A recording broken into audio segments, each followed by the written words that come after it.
I'm Dr. Carleigh Nesbit, and I'm a reproductive medicine specialist at Boston IVF, and I'm going to be bringing you with me to the office today.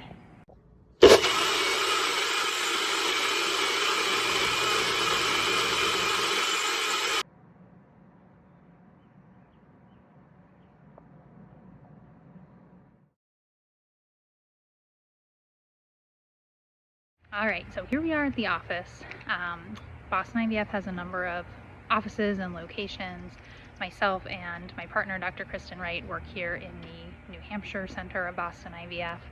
We are a fully functional IVF lab, fully functional monitoring center. So we do pretty much everything here in our office. We are the only center in New Hampshire, and one of the wonderful things about working here is we are a small team, and so I love that our patients pretty quickly know just about everybody who works in the office, so it has a very tight-knit, close feel. So I'm here in my office about to start seeing patients for the day, and most days I'm seeing patients in clinic and doing IVF procedures. In terms of the types of patients I'm seeing, it's mostly people who need help building their families for one reason or another. That could be they're trying and haven't been successful, or perhaps they are facing cancer-related therapy and are thinking about challenges that might come up with building a family down the road, or it may be that they are at risk of having a child with a genetic disease and are looking for strategies to help minimize that risk. And then we also take care of single folks and same-sex couples who are looking to build families.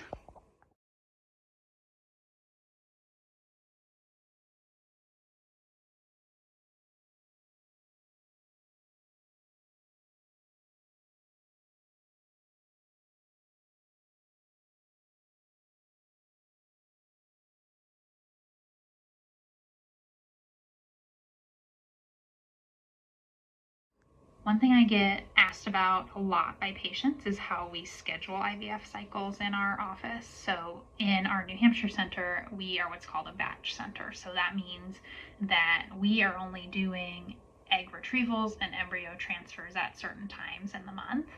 And we do that because we really want to make sure we're a small team. We want to make sure for the time we're doing, especially egg retrievals, that we have all hands on deck in terms of physicians, our embryologists, anesthesiologists, nursing, sonographers, etc.